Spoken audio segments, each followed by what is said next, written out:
Om Swastiastu. Selamat siang Bapak dosen dan teman-teman sekalian. Terima kasih atas waktu yang telah diberikan kepada kelompok kami. Perkenalkan, kami dari kelompok 10 akan membahas materi tentang sistem informasi keuangan. Adapun materi yang akan kami sampaikan, yang pertama, perangkat lunak siap pakai, yang kedua, model sistem informasi keuangan, dan yang ketiga, penggunaan sistem informasi keuangan oleh manajer. Baik, materi yang pertama akan dipaparkan oleh teman saya. Om Swastiastu, Bapak dosen dan teman-teman semuanya. Perkenalkan, nama saya Niko Mangdewi Intan Pusparini dengan NPM 2020331211203. Jadi di sini saya akan membawakan materi tentang pengertian sistem informasi keuangan. Sistem informasi keuangan adalah sistem informasi yang memberikan informasi kepada orang atau kelompok baik di dalam perusahaan maupun di luar perusahaan mengenai masalah keuangan dan menyediakan informasi mengenai arus uang bagi para pemakai di seluruh perusahaan. Sistem informasi keuangan adalah sistem informasi yang dirancang untuk menyediakan informasi mengenai arus uang bagi para pemakai di seluruh perusahaan. Sistem informasi keuangan merupakan bagian dari SIM yang digunakan untuk memecahkan masalah-masalah keuangan perusahaan. Secara umum, sistem informasi keuangan memiliki sistem pemasukan yang terdiri dari subsistem data processing, didukung oleh internal audit subsistem yang menyediakan data dan informasi internal.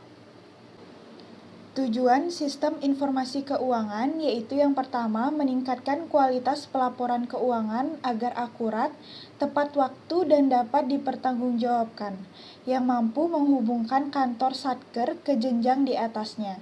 Yang kedua yaitu mendukung efisiensi, efektivitas dan kelancaran penyusunan laporan keuangan. Yang ketiga yaitu sebagai upaya mencapai peningkatan opini laporan keuangan.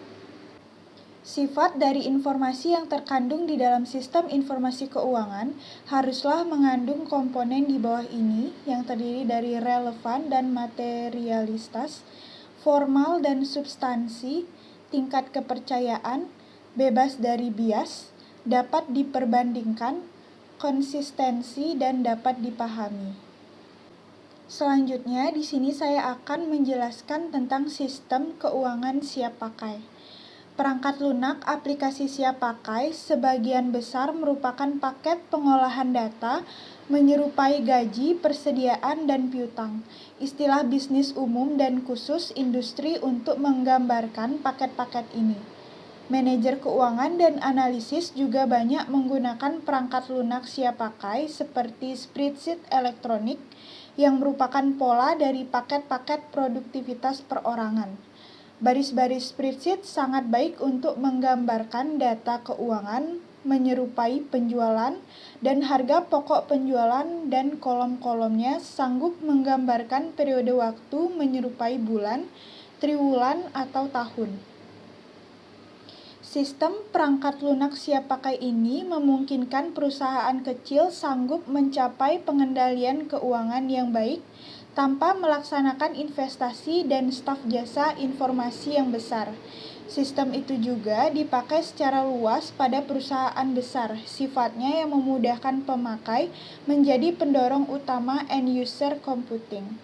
Sekian yang dapat saya jelaskan, selanjutnya akan dilanjutkan oleh teman saya. Selamat siang Bapak dosen dan teman-teman sekalian. Di sini saya akan melanjutkan pemaparan materi dari kelompok kami. Sebelumnya, perkenalkan, nama saya Ida Ayu Intan Pramesti Putri Menuaba, NPM 202033121223. Model sistem informasi keuangan terbagi menjadi dua, yaitu subsistem input dan subsistem output. Ada 3 bagian dari subsistem input, yaitu yang pertama, sistem informasi akuntansi, yang kedua, subsistem audit internal, dan yang ketiga, subsistem intelijen keuangan. Dan ada 3 bagian juga pada subsistem output, yaitu yang pertama, subsistem peramalan, subsistem manajemen dana, dan yang terakhir, subsistem pengendalian. Selanjutnya saya akan membahas 3 bagian dari subsistem input. Yang pertama yaitu sistem informasi akuntansi atau SIA. Sistem informasi akuntansi bertugas menyediakan data akuntansi yang berupa catatan mengenai segala sesuatu yang terjadi dalam perusahaan. Data akuntansi menyediakan catatan mengenai segala sesuatu yang berhubungan dengan keuangan yang terjadi dalam perusahaan. Selanjutnya, subsistem audit internal.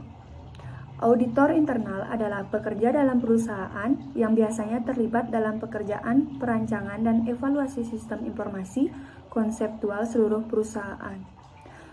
Subsistem audit internal sama dengan subsistem penelitian, pemasaran, dan subsistem teknik industri, yakni bahwa mereka ini dirancang untuk melakukan studi khusus mengenai operasi perusahaan.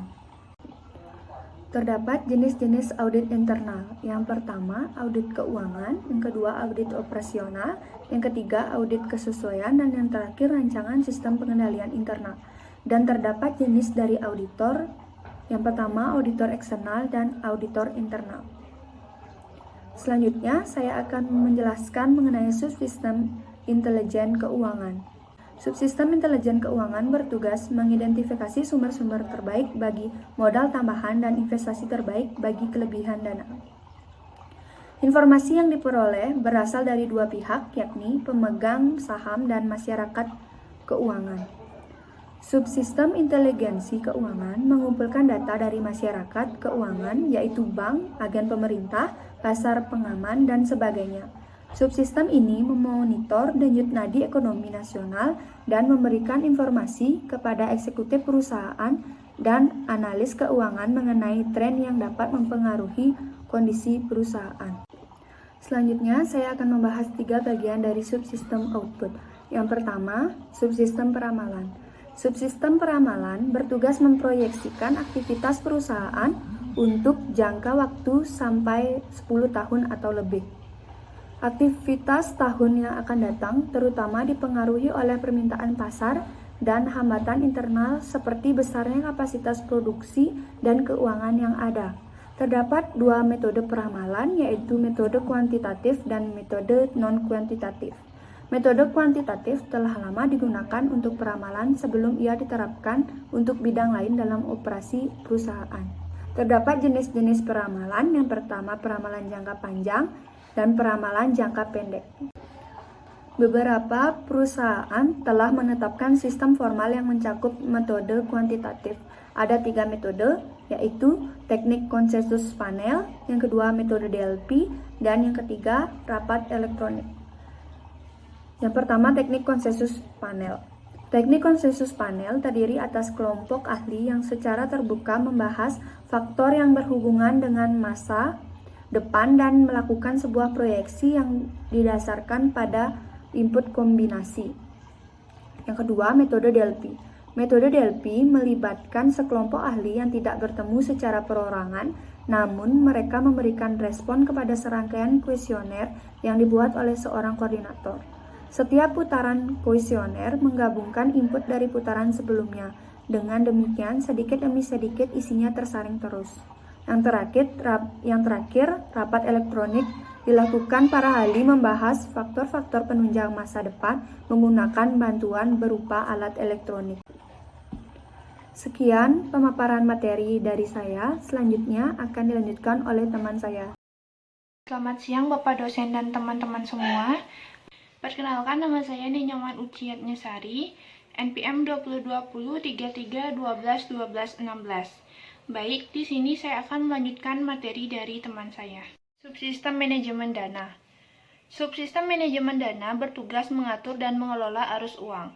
Subsistem manajemen dana menggunakan proyeksi aktivitas perusahaan untuk menentukan arus uang masuk dan keluar perusahaan. Manajer dapat mensimulasi beberapa strategi yang dirancang untuk mencapai keseimbangan yang terbaik mengenai arus masuk dan arus keluar selama jangka waktu yang akan datang. Misalnya, tahun yang akan datang. Subsistem manajemen dana adalah bagian dari sistem informasi keuangan yang mempunyai pengaruh yang sangat kuat pada arus tersebut. Tujuan subsistem manajemen dana yang pertama memastikan bahwa arus uang yang masuk melalui pendapatan lebih besar dari arus uang yang keluar melalui biaya. Yang kedua, memastikan bahwa keadaan ini akan stabil sepanjang tahun. Subsistem pengendalian. Penggunaan dana yang ada dikendalikan oleh subsistem pengendalian. Subsistem ini terutama terdiri atas program yang menggunakan data yang dikumpulkan oleh subsistem pemrosesan data guna untuk menghasilkan laporan yang menunjukkan bagaimana uang tersebut digunakan. Laporan tersebut biasanya membandingkan penampilan keuangan yang sebenarnya dengan anggaran. Sementara, bisnis lebih menjadi kompetitif dan biaya operasi meningkat, maka dibutuhkan penampilan anggaran yang baik. Subsistem pengendalian memungkinkan manajer untuk aktivitas pengendalian biaya. Proses pembuatan anggaran. Proses pembuatan anggaran bisa dibagi menjadi 3, yaitu yang pertama, pendekatan top-down. Bila dilakukan pendekatan top-down, eksekutif perusahaan menentukan jumlah anggaran yang kemudian penentuannya dibebankan kepada tingkat di bawahnya. Rasionalisasi pelaksanaan pendekatan ini adalah bahwa eksekutif mempunyai pemahaman yang paling baik mengenai tujuan jangka panjang perusahaan dan dapat mengalokasikan dana yang dapat digunakan oleh perusahaan untuk mencapai tujuan tersebut. Kedua, pendekatan bottom up. Bila dilakukan pendekatan bottom up, proses penyusunan anggaran dimulai dari tingkat organisasi paling bawah dan naik ke atas. Logikanya adalah bahwa orang yang berada pada tingkat bawah merupakan yang paling dekat dengan tindakan dan paling dapat menentukan kebutuhan sumbernya. Namun, logika ini biasanya tidak dapat diterima oleh eksekutif perusahaan, karena manajer tingkat bawah mungkin akan meminta anggaran dalam jumlah yang tidak realistis. Ketiga, pendekatan partisipasi. Karena adanya kelemahan dari pendekatan top-down dan bottom-up, maka yang paling umum dilakukan adalah proses penyusunan anggaran partisipatif, yaitu orang yang akan menerima dana turut ambil bagian dalam penyusunan jumlah dana tersebut. Ini adalah pendekatan give and take, yakni bahwa manajer pada berbagai tingkat melakukan negosiasi untuk penyusun anggaran agar semuanya mendapatkan kepuasan. Manajer tingkat menengah berperan pokok dalam proses ini, yaitu dalam memberikan pandangan jangka panjang kepada eksekutif dan memberikan pandangan mengenai keutuhan jangka pendek bagi manajer yang tingkat bawah. Tujuannya adalah untuk memenuhi jumlah keseluruhan yang dianggarkan selama setahun. Manajer bekerja untuk mencapai tujuan tersebut dengan cara melakukan monitoring terhadap laporan bulanan dan merespon varian yang melenceng. Penggunaan sistem informasi keuangan oleh manajer. Arus uang keluar perusahaan dipengaruhi oleh anggaran operasi. Manajer di seluruh perusahaan menggunakan anggaran sebagai mekanisme pengendalian. Laporan anggaran bulanan selama setahun fisikal memberitahukan manajer seberapa baik kinerja mereka dibandingkan dengan anggarannya. Manajer juga menggunakan rasio-rasio untuk membandingkan kinerja unitnya dengan standar yang telah ditetapkan perusahaan, industri, dan bisnis secara keseluruhan.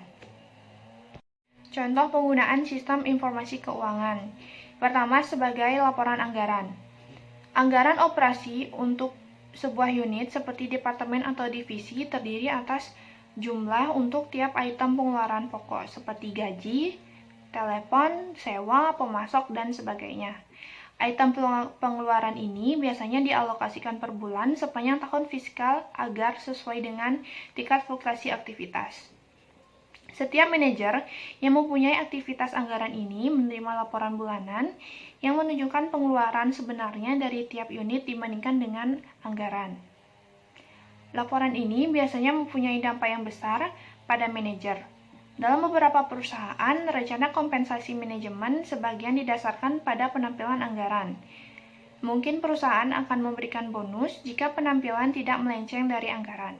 Tujuannya adalah untuk memenuhi jumlah keseluruhan yang dianggarkan selama setahun. Manajer bekerja untuk mencapai tujuan tersebut dengan cara melakukan monitoring terhadap laporan dan merespon varian yang melenceng.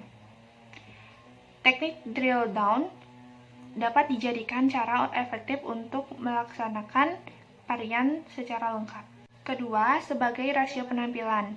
Selain menyusun anggaran, subsistem pengontrolan juga menghasilkan sejumlah rasio penampilan yang memungkinkan manajer pada semua tingkatan untuk membandingkan penampilan mereka dengan standar internal dan juga sebagai standar industri dari perusahaan tersebut.